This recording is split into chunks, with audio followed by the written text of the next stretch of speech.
Quer dizer uma coisinha? Eu quero abrir. Então, que é o seguinte, o Carlos, se registre que o Carlos Eduardo Lourenço Jorge estava presidindo os debates.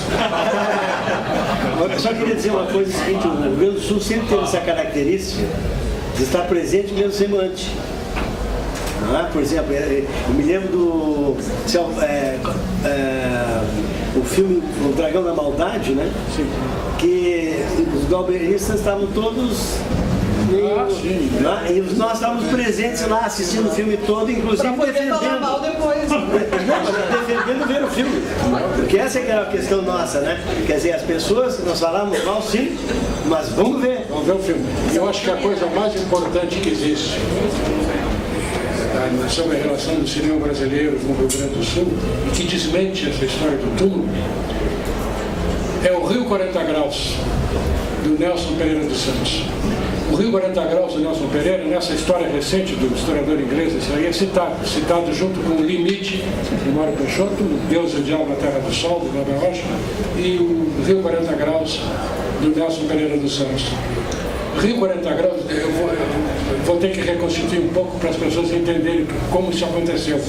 O Rio 40 Graus foi produzido em 1955, quando o Brasil era presidido pelo senhor Café Filho, que tinha sido eleito na chapa do Getúlio Vargas em 1950 e que na crise de 54 se posicionou ao lado da oposição contra Getúlio Vargas. Quando Getúlio se suicidou, a UDN se apossou do poder através do seu vice-presidente Getúlio Vargas, que era o senhor Café Filho. Os documentários da época que mostram a posse do Café Filho em plena crise, com o presidente da República nem tinha tido sepultado ainda, quando se dá a posse, o Café Filho ri, sorri. É só olharem os documentários que existem aí, inclusive da Ana Carolina, tem isso. O Café Filho está numa felicidade. Eu nunca vi um presidente da República assumir a presidência sorrindo, mas da maneira como o café sorri. Nada contra o sorriso, mas o país estava de luto. O presidente tinha se matado. Isso mostra bem o que era o clima naquela época. E o Nelson Pereira dos Santos, com uma cooperativa que tinha sido formada no Rio de Janeiro e São Paulo, estava filmando no Rio 40 Graus, que ficou pronto quando o Café Filho se encontrava na presidência. Imediatamente o filme foi proibido pela censura, acusado de comunista, acusado de mentiroso, acusado de mostrar do Brasil uma imagem negativa, porque simplesmente mostrava as favelas. Coisa que o Orson Welles já tinha feito nos anos 40, bom que se registre isso. Muito bem. Houve em novembro de 55 uma crise. O Juscelino havia eleições marcadas e o Juscelino havia ganho a eleição. Representava o PSDB e o PTB. Era a volta, de certa maneira, a volta da administração trabalhista ao governo. Muito bem. O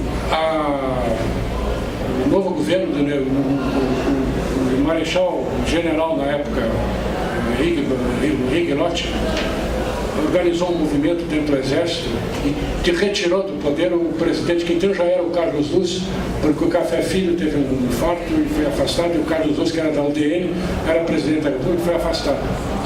O Lott organizou um movimento dentro do Exército, curiosamente chamado de Movimento de Retorno aos Quadros Constitucionais Vigentes. Como retornar uma coisa que era vigente, mas esse era a defesa da Constituição feita pelo Exército Brasileiro da época, presidido pelo Lott. Muito bem. O filme, então, foi liberado. Com o governo do Nereu Ramos, que assumiu, com a bênção do Marechal Lott, o filme do Nelson Pereira foi liberado. E logo em seguida, em janeiro de 1956, o filme veio para Porto Alegre. O Nelson Pereira dos Santos esteve presente nesse lançamento. O Clube de Cinema de Porto Alegre patrocinou essas exibições. E outra coisa que isso aí desmente completamente essa história de túmulo do cinema brasileiro. O Gastal, palmas para o Gastal, ele organizou um plebiscito. Ele usou as gráficas do Correio do Povo e fez umas células perguntando o seguinte: Você concorda com a proibição do Rio 40 Graus feita pelo governo anterior ou não? Moral da história. Quem era contra a proibição foi 80, 85 ou 90% da votação. O filme foi exibido uma semana inteira no Cinema Imperial, que é um cinema grande, um cinema de 1000 lugares, foi muito visto, foi muito debatido, muito difundido. E o Nelson Pereira, eu até conversei com ele, porque quando ele esteve aqui em Gramado, naquela época eu era um menino interessado, falei com você, ele era um jovem diretor de 20 e poucos anos, ele se lembrava bem disso, sempre foi muito agradecido. Quer dizer que essa história de Porto Alegre, do Rio Grande do Sul, ser tudo do cinema brasileiro não é bem assim. E esse fato do Rio 40 Graus, praticamente o lançamento nacional que foi feito aqui, olha que o Correio do Povo era um jornal conservador, centro conservador, enfim, e, no entanto, patrocinou esse tipo de plebiscito, que foi acho que foi a primeira manifestação feita pela imprensa de maneira muito grande sobre a questão da censura. E o resultado foi, eu acho que foi 90% contra a proibição do Rio 40 Graus. Bom, agora são 13h15, a gente às 4 horas tem que passar aqui a mesa, que vai ter um outro debate. Queria abrir, já tem uma inscrição aqui, Paulo Casanova, João Nunes. Alô, aqui é o Paulo Casanova do Cinematógrafo. A pergunta é para a mesa, é sobre a posição do crítico. Qual era a posição do crítico, a importância dele de influenciar na sociedade quando vocês começaram, e como que vocês analisam ao longo da carreira de vocês, nesse período todo, como é a posição do crítico mudou ao longo dessas décadas e a situação atual? Para vocês três. Bom, naquela época a gente não fazia só crítica de cinema. A gente tinha coluna cinematográfica todos os dias, então críticas talvez fossem 3 vezes por semana. O resto a gente passava falando de diretores, cineastas, de atores, de formas de fazer cinema, etc., né? E a vida cinematográfica na cidade era muito mais intensa. Eu me lembro que teve na reitoria da URGS uma amostra do cinema russo e soviético, que eu acho que durou mais de 40 dias, e hoje pela primeira vez foi exibido o encoraçado Potemkin aqui em Porto Alegre. Eu me lembro que isso aí era um acontecimento, e quanto a esse acontecimento, veio a presença de um cara chamado Paulo Emílio Salles Gomes. Meu Deus do céu, a gente se sentia no céu em Porto Alegre, porque a gente estava vendo cinemas que nunca tinha visto antes. Então, esse era o tipo das coisas que a gente, vamos dizer assim, fazia também. Promover, não existia de fato de ser uma promoção da Correio do Povo, ou da Folha da Tarde, ou da Federação Gaúcha de Cineclubes. A gente promovia esses festivais através das nossas colunas de cinema. A gente estava sempre dando oportunidades. Se morria o João Ford, a gente fazia uma matéria especial sobre o João Ford. Se chegava, vamos dizer assim, um filme novo, um filme que influenciou muito o livro inicial do Enéas, o filme Eva, do Lose, né? Curiosamente exibido num cinema comercial, que era o Cinema Vera Cruz, que passava filme da Sarita Montiel, do Rossellito e outros daqueles atores. De repente passa o Eva, do Joseph Lose, e tem público, porque a crítica adiantava. Sim, mas e agora? Nesses 50 anos, o que aconteceu? Eu acho que críticos temos excelentes, e pessoas que são responsáveis por colunas de cinema excelentes também. Mas às vezes eu diria, eles teriam 2 colunas por semana. E olhe lá, né? Às vezes, se não é o Roger Lerina dá um pouco de cobertura para o que está acontecendo no cinema, 0 Hora não abre espaço, o Correio também tem um espaço reduzido para cinema diário. Aliás, não existe mais essa coisa de cinema diário. Então, temos que ficar com o que tem por aí. São muito boas as pessoas que escrevem sobre cinema e têm tido a oportunidade de fazer matérias que talvez não se faziam. Embora a gente seja um pouco exagerado. A gente fazia coisas muito boas. Por exemplo, eu me lembro que no caderno de domingo fazia matérias assim, por exemplo, quando eles eram ninguém, ou seja, a presença de atores famosos em filmes onde eles apareciam como figurante ou assim por diante. As mulheres, as feias mais lindas do cinema. A gente fazia isso com prazer e para os leitores era muito bom, né? Mas a gente tinha espaço. Agora o espaço está muito difícil. Alguém quer comentar? Bom, eu acho o seguinte, né? Quer dizer, a crítica, ela na época, ela tinha uma estrutura, vamos dizer assim, primeiro colunista, como o Goida falou. No meu caso, eu fazia uma coluna na Revista do Globo, que era uma coluna quinzenal cada mês, vamos dizer assim, né? Bom, e essa realidade era acompanhada por uma tentativa de fazer alguma coisa mais estruturada do ponto de vista de análise de cinema, né? Tanto que um dos movimentos importantes que eu fiz foi exatamente escrever esse livro, porque eu queria ultrapassar aquela faixa de escrever simplesmente sobre o filme, queria fazer uma reflexão sobre o cinema. Então, sob esse ponto de vista, no meu caso, né, eu acho que eu construí uma estrutura crítica, né, para mostrar que, em primeiro lugar, né, naquela época se dizia que o crítico era um julgador, o filme é bom e o filme é ruim. E a nossa posição, e a minha particularmente, né, era uma posição contra essa realidade. Nós tínhamos que entender o que o cara tinha proposto como filme, e entender dentro de um conjunto histórico, em relação às outras artes, em relação aos outros filmes, etc. Então, acho que foi se constituindo um pensamento, primeiro, né, que um filme não é só ver, é ver, rever e transrever. Segundo ponto, eu acho que tu tem que constituir, naquela época era uma coisa que não se trabalhava, porque, como eu disse, a crítica do Gastal era uma crítica muito em cima da técnica. E nós passamos a discutir a questão da direção, né, que na época se chamava de mise-en-scène, né? Então a discussão sobre a direção mostrava como é que o diretor teria trabalhado alguns aspectos, por exemplo, o rosto, os olhos, a face, a boca, os cabelos, a vestimenta do ator, o corpo do ator, né? Como é que era o cenário, a arquitetura desse cenário, que importância desse espaço existia. Nós estamos construindo formas de ver e também, portanto, de ensinar a crítica de cinema, fazer uma pedagogia do cinema, né? Eu hoje, por exemplo, passei para uma outra faixa que não é apenas colocar a direção, mas buscar colocar a ideia de imagem, porque a ideia de imagem está ligada a essa situação da sociedade de espetáculo, que é a sociedade de imagem.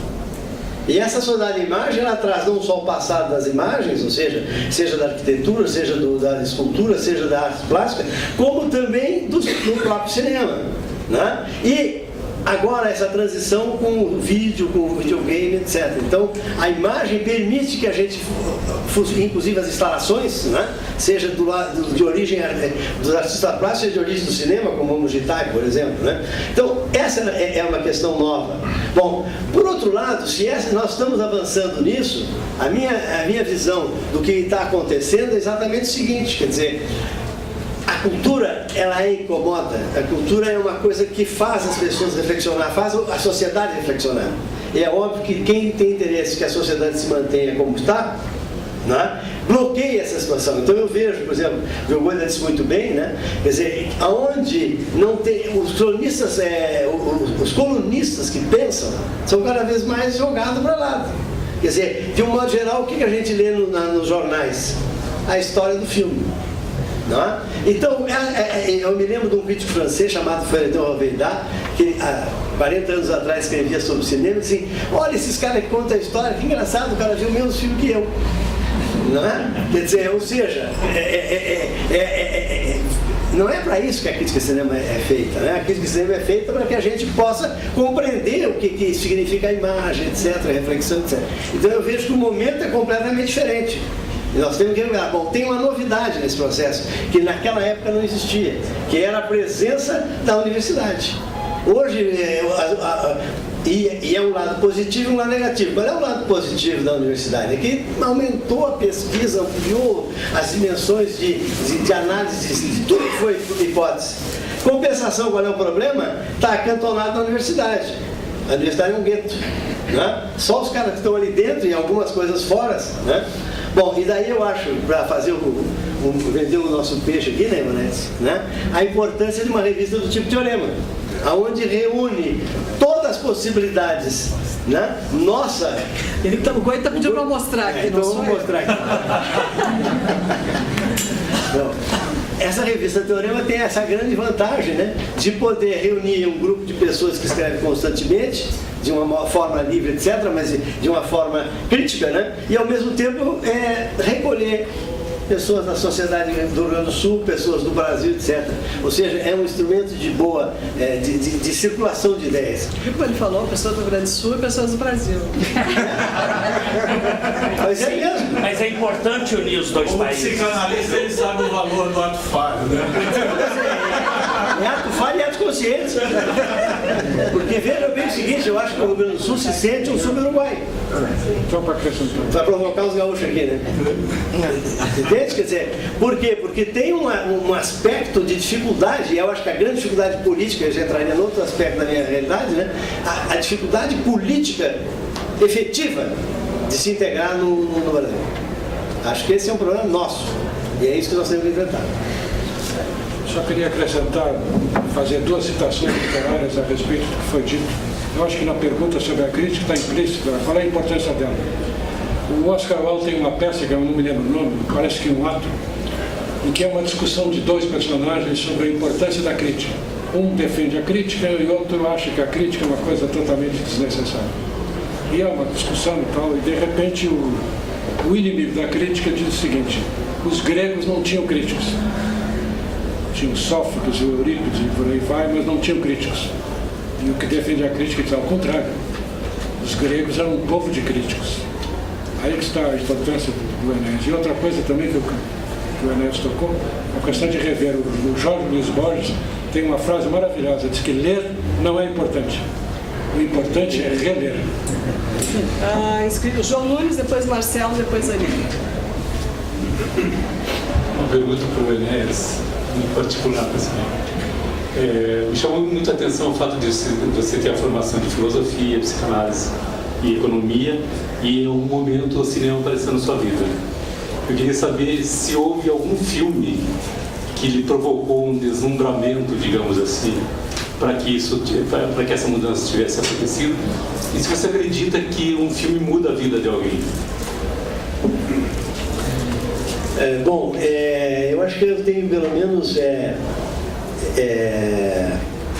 dois filmes que me marcaram muito. O primeiro filme, que foi o que me levou ao cair de cinema, porque eu li uma crítica desse filme, que era A Marca da Maldade, do Orson Welles. Fiquei fascinado por aquele filme, por tudo que tinha no filme, pelo Orson Welles, pelo conflito do Vargas com Killian, né? Com a questão da Marlene Dietrich soberba, aquele olhar que ela faz, né? Quer dizer, então esse foi um filme, e ali eu fiquei deslumbrado, fascinado e não sabia o que dizer. Aí casualmente encontrei um cair na Faculdade de Filosofia, e aquilo foi me tomando. E um grande filme que, ao meu ver, me toca fundamentalmente, né, é o Hiroshima, Meu Amor. Né? Eu fiquei absolutamente deslumbrado. Outro momento daquela formação, né, em que me tocou profundamente, porque mostrava todo um outro tipo de cinema que a gente não conhecia, né? Um cinema que eu vinha de um cinema de chanchada, um cinema de americano, continuo gostando, né? Mas ali apresentava uma outra faceta do cinema, ou seja, mostrando o cinema não apenas como visibilidade, mas também como sonoridade, sobretudo a voz como um elemento encantatório do cinema, né? Combinando voz, trailing, essas coisas todas que eu já escrevi algumas vezes, né? Bom, então esse foi um momento para mim deslumbrante. Eu acho que na nossa geração o Hiroshima nos tocou muito, né? Bom, qual era a outra parte do... Se um filme muda a vida de alguém. Bom. Olha, eu não sei se muda a vida de alguém, a minha mudou, né? Porque realmente eu me envolvi de uma forma intensa com isso, né? E, claro, vinha de toda uma... Quer dizer, vocês podem perceber que eu gosto muito de combater, né? Então, uma das coisas importantes ali foi que eu tinha também a minha briga particular com os meus professores de filosofia, né? quer dizer, não tanto com o Guedes, que pelo contrário, um cara aliado, né? Mas com outros professores mais o Rio Grande do Sul era uma, vamos dizer assim, era puro tomismo e puro agostinianismo, né? E a gente era muito contra isso, né? Quer dizer, havia uma disciplina tomista absolutamente insuportável. E o cinema rompia com essas coisas todas, né? E mais, eu vi assim que a minha geração não estava tanto tocado pela palavra, mas estava tocado pela imagem. Esse tocado pela imagem é que me levou profundamente a tentar compreender as questões do cinema essa questão da natureza do cinema, entre aspas, né? Quer dizer, que é ao mesmo tempo um dar a ver e um dar a ouvir, né? Ou seja, ele é uma imagem sonora e uma imagem visual. Não sei se eu te respondi. O Hélio lia na faculdade O Reino da Imagem e achava aquilo impressionante. Falei, pô, alguém escrevia assim em algum momento. O Enéas, pelo livro dele, me ensinou, talvez seja o melhor crítico que eu já tenha lido sobre o olhar, né? Acho que é uma grande questão de trajetórias, estudar o olhar, eu nunca tinha lido isso. E o Goida, que na verdade não é cinema, mas eu conheço muito pelo trabalho sobre quadrinhos, que é uma outra paixão minha. Então eu queria, de fato, agradecer. E a Ivonete, né, Ivonete? Quando eu era um mero moleque, eu te liguei, você me tratou meio assim. Mas depois me mandou todas as teoremas. Sempre lembra isso, né? Eu liguei, é mineiro, né? Liguei e falei, olha, eu sou mineiro, mas eu sou um grande inspirador da crítica gaúcha. Eu quero saber como arruma teorema, para ver se não precisava pagar, né? Aí ela me mandou 4 dias. Vale a pena investir. Então, obrigado. E aí, agora, acho que, na verdade, o Enéas fez uma rápida contextualização da questão do espaço na imprensa, na mídia, e exaltou, muito bem exaltado a teorema como espaço. Eu acho que só não dá para deixar de lado também que na falta desse espaço, especialmente ali acho que na virada dos anos 90, mais ou menos, a internet chegou como uma válvula de escape, né? Muita gente, inclusive críticos veteranos, acabaram migrando para a internet como um espaço que eles não tinham mais nos jornais. E críticos que nunca teriam esse espaço de alguma maneira, enfim, porque a gente sabe que as vagas são poucas, né? Do jornalismo a gente sabe muito bem disso. A internet permite essa liberdade, né? E é claro, vai ter muita coisa ruim, mas tudo que está em excesso dá uma selecionada natural. Eu queria saber como é que vocês veem essas novas possibilidades que a internet proporcionou e se em alguma medida vocês também tomaram contato com essa produção crítica virtual ou se acabou, enfim, por N motivos, vocês acabaram ficando mais no universo do impresso mesmo, das revistas. Né? Coida, tu que lida tanto com a internet.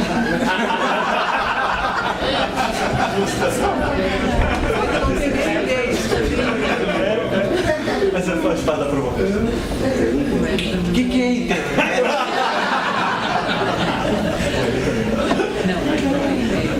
Realmente, pessoal, eu sou um dinossauro. O pessoal não consegue fazer funcionar o computador, tem patas, etc. Mas eu ainda vejo muito prazer, né, o que se pode fazer em jornal e revista, né? Como no caso a Teorema, que eu digo, aliás, o Enéas me contou uma boa, né? Os franceses olharam a revista e disseram, très bom, né? Porque é uma revista que tem textos bons, mas não deixa de valorizar a imagem em nenhum momento. Eu acho que cada revista, cada número da Teorema tem no mínimo 50 ou 60 imagens. E isso é muito importante, porque, bom, hoje em dia, né, com esse troço que ele chama de internet, eu não sei o que mais, a gente consegue ver. Eu tive um amigo meu que me deu, num bloquinho assim desse tamanho, me deu tinha 87 fitas, tinha séries de televisão, tinha concertos e assim por diante. Eu passei minhas férias de verão vendo, inclusive revendo, por exemplo, que emoção, rever Lawrence da Arábia na cópia reconstituída de 1982. Puxa vida, que coisa! E assim, né, conseguir passar para os sobrinhos, conseguir passar o Cantando na Chuva, explicando para eles o que foi a mudança do cinema falado para o cinema mudo. Então, hoje em dia, puxa vida, esse pessoal, né, eu estava dizendo para o Enéas, né, nós que, vamos dizer assim, há 30 anos, 40 anos, gostávamos tanto de João Ford, gostávamos tanto de fulano, as pessoas vão falar do Quentin Tarantino. Meu neto, que tem 12 anos, já sabe quem é o Quentin Tarantino, sabe quais foram os filmes que ele viu. Isso é muito. A gente vê que o cinema tem outros caminhos, mas eles estão no bom caminho. Eu acho assim que tu observasse uma coisa que eu não citei, que é a questão da internet. Eu acho que é uma bela observação, né? Eu teve um momento que eu caçava tudo que era internet, seja brasileira, seja mundial, que eu poderia ler. Bom, eu vejo que há uma grande dificuldade da gente ler aqueles textos, né? Não por causa dos textos, é por causa do meio que a gente está em contato, né? Porque, claro, tu lê uma página, duas até é suportável. Agora tu lê, por exemplo, um artigo, e eu já escrevi artigo não sobre cinema, mas sobre economia, de 13 páginas. Coitados dos leitores, né? Porque realmente aguentar aquele instrumento olhado assim é horrível, né? Então eu acho que tem uma dificuldade muito grande nessa crítica da internet, né? Tanto que muitos têm desistido, né? Por causa dessa realidade. Não tem Bom, e o leitor não é permanente. Porque o leitor na internet é exatamente um leitor absolutamente fugaz, né? Ele passou ali, já entrou no outro link, já passou. Quando é que ele vai voltar ali? Né? A periodicidade, como tu não tem a periodicidade do encontro social, que é o caso do Teorema, que nós sempre lançamos e tem sempre um grupo cada vez maior, crescente, de pessoas que vão. Esse troço se difunde, a pessoa pode levar, pode segurar, etc. E a internet tem essa dificuldade. Né? Outro dia eu estava conversando com o Orlando, né? Nós estávamos conversando sobre a possibilidade de blog de cinema, com a Maria do Rosário também, né? E a gente tem constatado a dificuldade dessa. Qual é a. Não se pegou ainda o que nós podemos fazer em cinema para esse tipo de situação. Então, é um avanço, eu acho que sim. Né? É uma possibilidade de escrever, estou de acordo totalmente, né? Mas eu acho que ela ainda não se definiu a sua forma, para poder a gente usufruir esse tipo de realidade. Esse é um tema que eu não tenho muito interesse. Eu sou realmente fascinado pelo DCP. É isso que realmente me interessa. Como é o nome do diretor, aquele dos anéis do cozinheiro, ladrão, e o Greenway. Está na Holanda agora, né? O Greenway esteve aqui em Porto Alegre e fez uma palestra sobre a importância do cinema do futuro. Entre o cinema do futuro, ele estava o filme em celular. Vamos ver filmes em celular. Até brinquei com o Voida. Qualquer dia nós vamos ver filmes no anel. Junto com o filme vem uma lente para tipo aí o DCP, qualquer coisa sensacional. Digital cinema, PGC, é fantástico. Realmente é um troço fantástico. Eu acho que o futuro do cinema está aí. Eu acho que o cinema tem esse poder de sempre atrair as pessoas. A minha geração era fascinada por cinema. Quando apareceu a televisão e o vídeo, a geração mais nova ficou fascinada. A minha geração ficou fascinada pela televisão. Vou ver filme em casa, então. Mas acontece que vinha vindo outra, para a qual a televisão, o vídeo, era o normal, era o corriqueiro. E o cinema era o excepcional. Sair de casa para ver um filme. Então é diferente, eu acho que o futuro é o DCP. As questões de ver filme em computador, pelo amor de Deus. Eu vejo muito internet e a música, concertos, essas coisas. Cinema, sentar na frente do computador para ver filme, eu fora. Zani.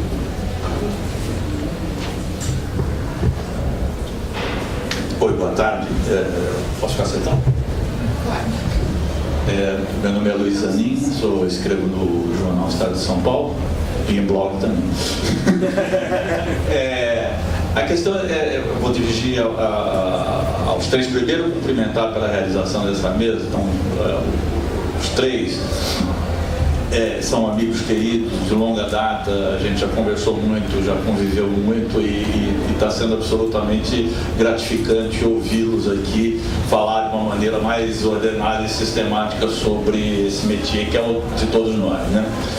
E aí eu entro na pergunta, porque em geral se fala da crítica assim em termos gerais, né? A crítica não gostou de tal filme, a crítica não gostou de ou elogiou tal filme, não sei o que, papapá, como se a crítica fosse um corpo homogêneo, né? E a gente sabe por experiência própria que podemos dizer assim, para parafraseando Lacan, mas a crítica não existe, existem os críticos, né? Isso, de certa forma, sempre foi assim. Desde aquele tempo, já mais ou menos longínquo, quando nós começamos, em São Paulo éramos tão poucos que a gente brincava sempre que a gente cabia numa Kombi, e se um ou dois faltássemos, caberíamos num Fusca, né? Íamos todos às mesmas sessões de imprensa, que é as cabines que a gente chama, muitas vezes saímos depois do filme para almoçar, ocupávamos uma mesa pequena de restaurante, todos nos conhecíamos e tudo mais. Hoje somos muitos, hoje para acomodar todos os críticos só da cidade de São Paulo, talvez precisasse uma frota de ônibus, né? Não um ônibus, mas uma frota delas. Mas enfim, para dizer que as pessoas que chegam à crítica de cinema chegam por diversos caminhos, né? Talvez haja um ponto comum, que é o gosto pelo cinema, que é a paixão pelo cinema, mas chegam de diversos caminhos, com formações, com bagagens culturais diferentes, com trajetórias diferentes, com gostos estéticos muito diferentes. E isso para dizer o seguinte, que nesse universo da crítica, que hoje é imenso no Brasil e no mundo, até por conta dos meios eletrônicos, blogs e tudo mais, como o Marcelo lembrou, é difícil você sacar pontos em comum, embora você possa encontrar algumas tendências. O que eu pergunto para vocês é o seguinte: sempre se fala, a crítica gaúcha tinha tal reação em relação ao cinema brasileiro, ao cinema novo e tal.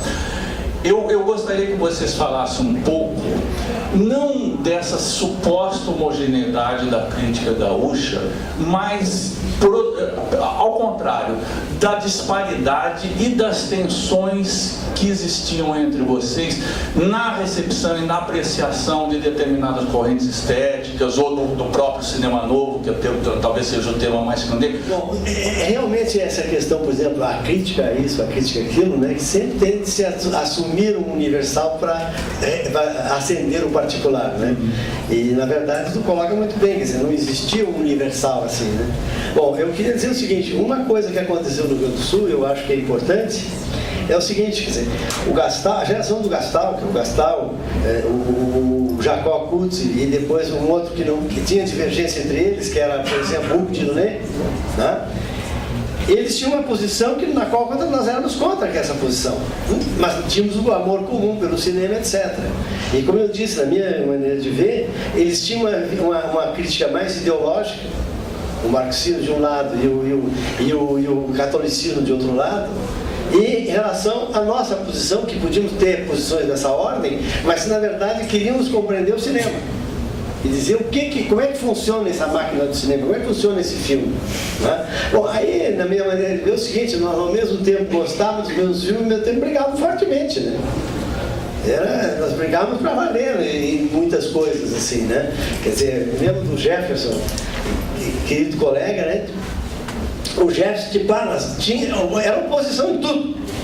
Me lembro uma vez nós fomos na confeitaria Ian, foi uma das melhores conversas que eu tive, nós não concordamos em nada, né? E no entanto, ele me permitiu que eu crescesse e eu permiti a ele que ele crescesse pelas divergências que nós fazíamos. Então eu acho que essa foi uma grande experiência que a gente fez, né? De crescer na divergência. Não? Claro que não era tanta divergência de cineasta, mas a compreensão da posição desse cineasta. Por exemplo, um cineasta que o Gerson adorava, Nicolas Day, né? O Mankiewicz, por exemplo, né? Que ele adorava o Mankiewicz assim, fantasticamente, né? Nós não desgostávamos, pelo contrário, gostava muito também, mas não na mesma intensidade do Jefferson. Por exemplo, eu gostava muito do Fritz Lang, não era a mesma emoção do Jefferson, e eu acho que entre nós era a mesma coisa, né? Quer dizer, a questão do cinema brasileiro, quer dizer, nós tínhamos uma posição comum de defesa do cinema brasileiro, comum. O que não impedia que a gente fizesse grandes críticas, e não necessariamente nós todos concordávamos. O Glauber isso sim, o Glauber foi uma concordância. Só que tempos depois, eu até pedi desculpa, não pense que é uma traição, mas eu fiz uma revisão, né? Quer dizer, por quê? Porque exatamente a gente estava em constante evolução, todos nós estávamos em constante evolução, né? E agora, essa passagem da geração do Gastal para a nossa, Eu acho que nós passamos esse facho do cinema também, né? Por exemplo, pega a questão a questão, por exemplo, da geração do Jorge Furtado, né? Da Ana Luísa, do Giba, né? Do Gervásio e outros que estavam nessa geração. Eu acho que deve um pouco a coisas que nós escrevemos e fizemos, né? Só que eles foram adiante. Eles fizeram uma coisa que nós não fizemos, foi fazer cinema, né? E mais, essa geração passou o fogo adiante. Por exemplo, meu filho, por exemplo, a outros cineastas, como o Gustavo Storidora, aqui mesmo, o Gilson Vargas e outros caras que estão aí na quadra, né? Quer dizer, e mais, tem uma geração mais novinha ainda, né? Então, eu acho que o Rio Grande do Sul conseguiu fazer uma coisa muito fantástica, que foi exatamente carregar o facho cinema e passar adiante, né? E conseguiu passar bem, né? Então, nesse sentido, é isso que eu digo, quer dizer, nós não temos unanimidade nenhuma, mas temos gostos muito próximos, defendemos muito próximos cineastas, né? Mas ao mesmo tempo divergimos da intensidade e valor deles. Eu queria fazer uma pequena referência ao meu amigo Berten aqui, né? Que ele, cada vez que eu cito ele como da nossa geração, ele diz, não, eu não sou dessa geração.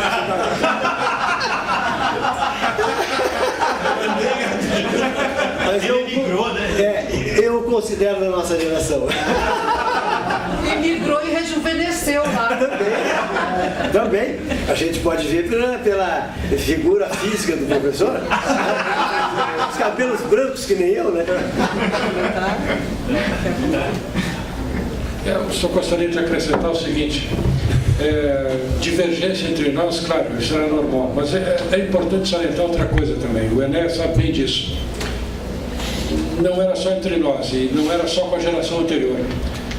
Quando o Enéas, por exemplo, defendia um cineasta como Fritz Lang, não encontrava unanimidade, nem eu, quando defendia o Fritz Lang, a gente encontrava unanimidade.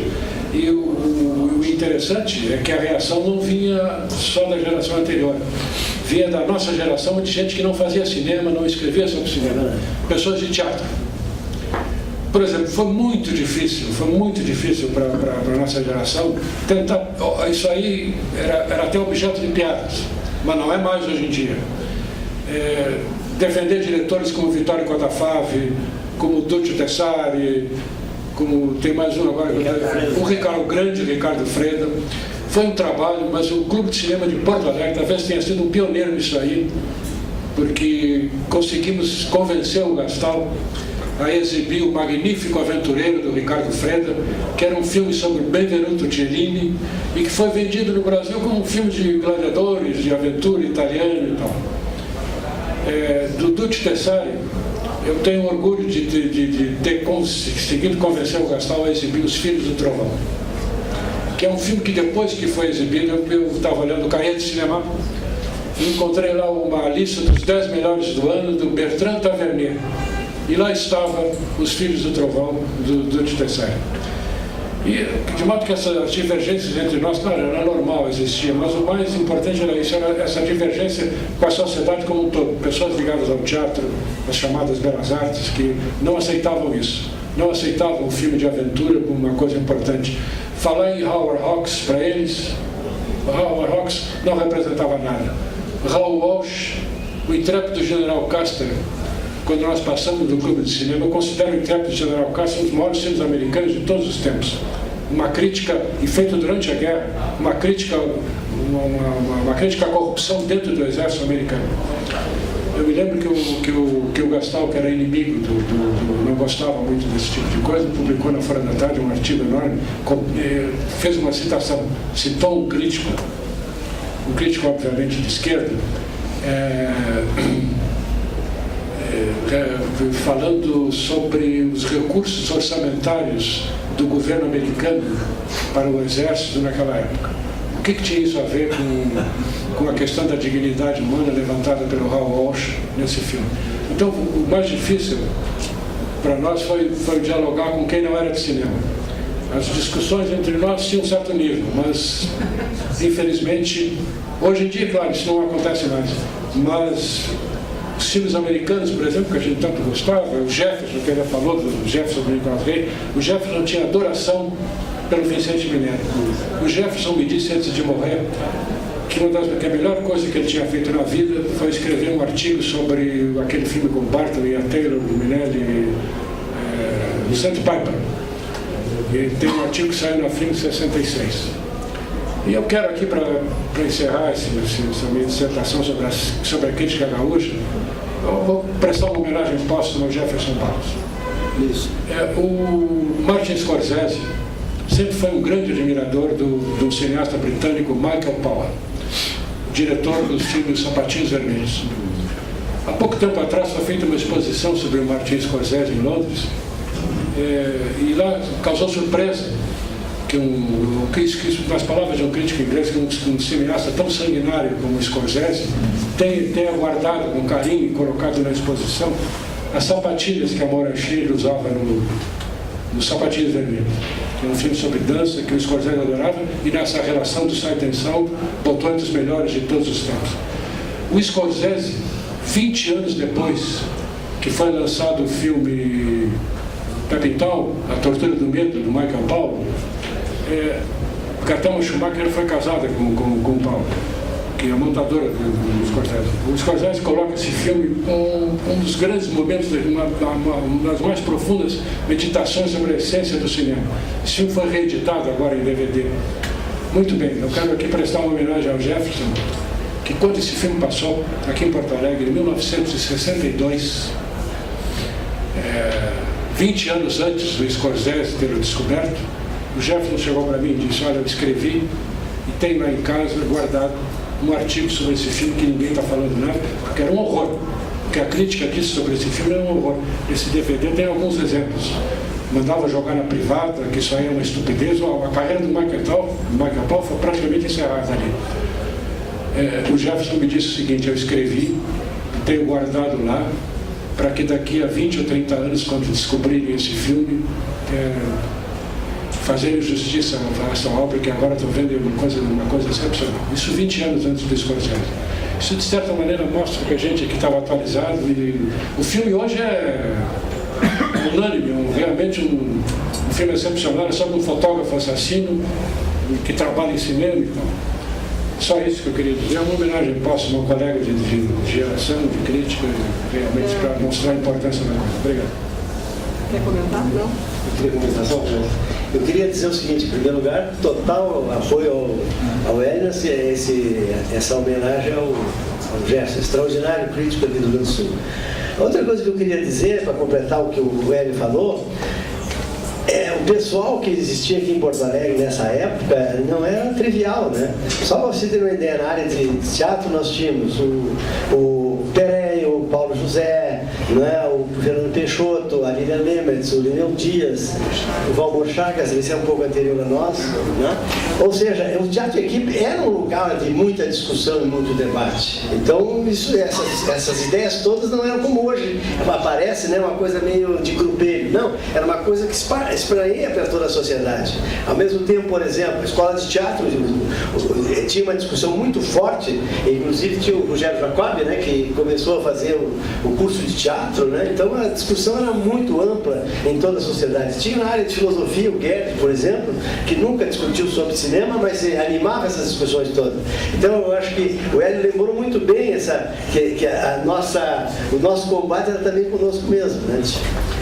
Rosário.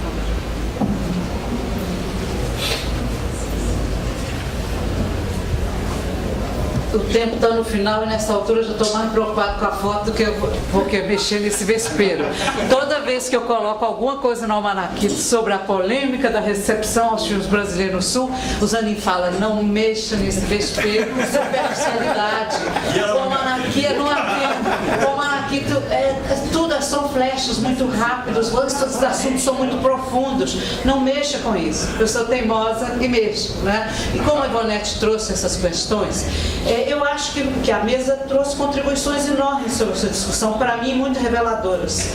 Os 3 depoimentos, não porque o Goida não falou especificamente do Glauber, mas eu acho que o depoimento do Hélio e Enéas, eles esclarecem muito essa tradição do realismo no cinema, não é? Que era muito forte. Bazin tinha uma influência muito grande e tem até hoje, mas chega Glauber Rocha, aquela usina desgovernada, muito ligado aos cultos afro-brasileiros, ao candomblé, não sei o que, explode aquilo.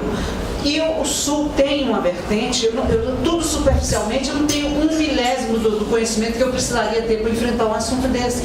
Mas o Sul tem uma tradição positivista muito grande, né? Que de uma certa forma ela vai se tornando mais complexa, mas que marca de uma certa forma esse apego ao realismo naquele momento. Hoje eu acho que o mundo está tão mais complexo, tudo, ninguém defende. A alegoria hoje é uma coisa mais tranquila, a gente digere tranquilamente, mas na época causava um choque. Agora, só quero deixar claro, Hélio, que essas observações que nos bastidores as pessoas falam abertamente, cineastas... Não só nos bastidores, elas dão depoimentos, sim, mas coragem mesmo, assim, do cineasta, só Fernando Meirelles, mas eles nos bastidores, eles falam abertamente, né?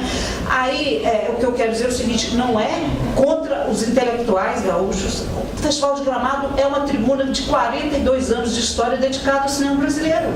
É um espaço de reflexão. Ninguém teria a loucura de dizer que não se defendeu Rio 40 Graus aqui. Não, o que se traz e se tenta compreender é porque, suponhamos, um filme com atores negros, o Spike Lee sumiu do Brasil, as pessoas dizem que os brasileiros não querem ver o filme do Spike Lee com atores negros, não é? Eu entendo, isso é uma questão nacional.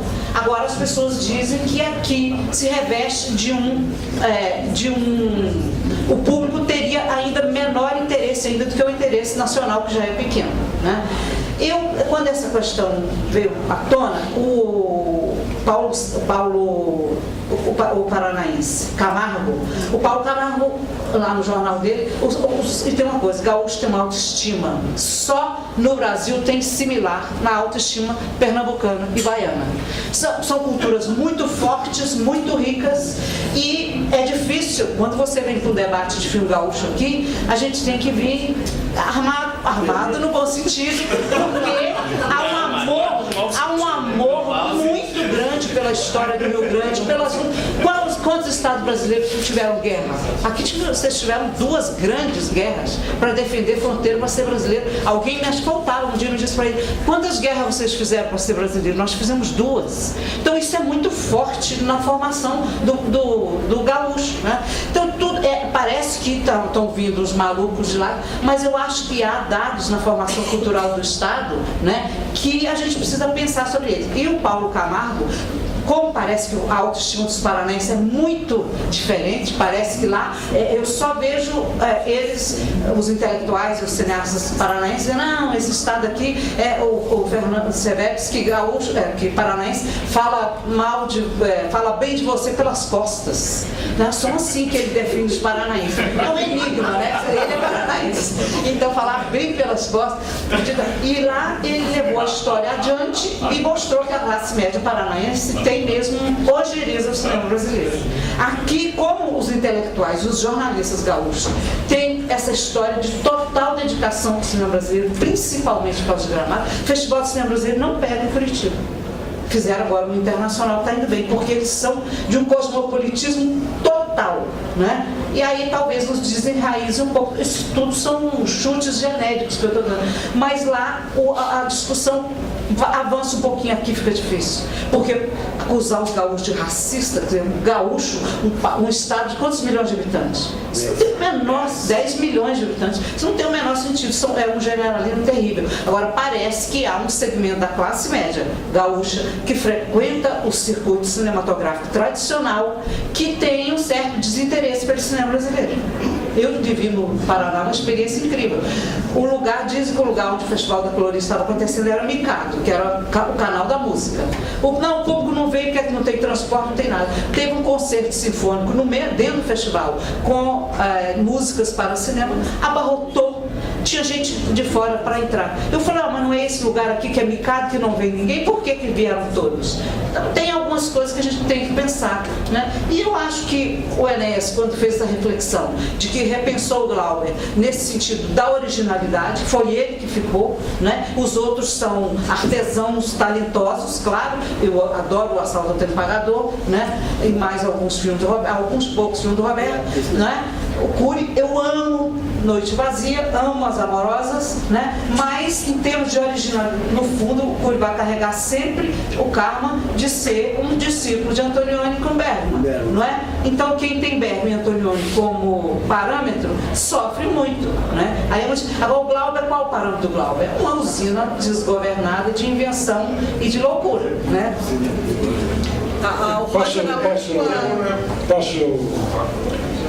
O Antônio, o Cury tem muita coisa do Antonioni e do Bergman. Agora o Glauber, no Deus do Diabo, tem Eisenstein, tem Jean Fort, tem Buñuel, tem Kurosawa.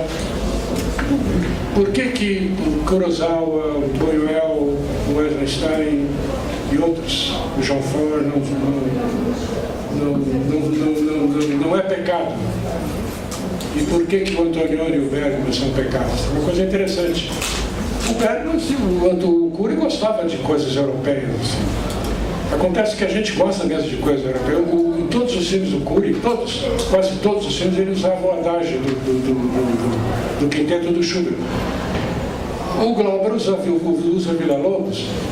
É? Então, um é nacionalista, o outro não é nacionalista, mas eu acho que isso aí faz parte. Maria, o primeiro festival que eu vim aqui, eu acho que tu estavas também, foi em 75. Concorriam. 79. Ah, bom, então tu não estava. Concorriam na mostra competitiva o Walter Hugo Cury e o Nelson Pereira dos Santos. Duas tendências do cinema brasileiro. O Carlos Eduardo é que estava lá também. Então, e um ganhou o prêmio de melhor filme, que é o caso do Nelson Pereira, um filme muito bom, que é o Jogou, e o Walter Hugo Cury ganhou o prêmio de melhor direção. Eu acho que o cinema brasileiro, acho que qualquer cineasta tem o direito de seguir o Antonioni, o Bergman. O Glauber tem todo o direito de fazer no Deus e o Diabo cenas eisensteinianas, muito bem feitas, por sinal. Né? Teve um crítico que chegou a dizer que o Eisenstein tinha renascido e agora era brasileiro. Não vejo mal nenhum nisso. Agora, teve gente que na época, aqui em Porto Alegre, isso é verdade, também criticavam muito o Glauber por isso. Isso é uma colcha de retalhos. Não só em Porto Alegre, em outros lugares também. Isso é uma colcha de retalhos do Eisenstein, Agora, isso também não é um defeito, né? Machado de Assis não vale nada, porque se inspirou em romancistas ingleses e escreveu Memórias Póstumas. Então, acho que tem que ter um pouco de cuidado com isso. Daqui a pouco vamos expulsar. Sim, não, eu não tenho pergunta nenhuma, é só uma sugestão, quero acrescentar uma indicação de bibliografias que a Ivonete já falou, que é a crítica de cinema em Porto Alegre na década de 1960, um trabalho rigoroso da professora e pesquisadora Fátima Leiro na década está aqui, e coloca exatamente o que pautou boa parte aqui da nossa conversa, né? Esse cenário em que ela recupera os consensos, os dissensos, as polêmicas entre esse heterogêneo grupo de críticos cineclubistas que vinham desde marxistas até um cineclubismo católico muito forte aqui no Rio Grande do Sul durante os anos 50 e 60, e uns filhos aí de Beth Gastal, fala muito dos nossos três mestres que estão na mesa. Então, recomendo muito, não sei se ainda é impossível encontrar esse livro, em Fátima Leão, é uma edição conjunta da editora da URGS com a Secretaria Municipal de Cultura, né, com a coordenação de cinema e vídeo, né, com a Marquinhos ligada aqui. E então, a crítica de cinema Porto Alegre na década de 1960, Fátima Leão na década. É isso. Bom, com isso então a gente encerra. Eu queria muito agradecer a presença de vocês, agradecer o festival por ter nos acolhido e, claro, muitíssimo obrigada a vocês três. Vocês sobreviventes. Sobreviventes, né? Foi uma tarde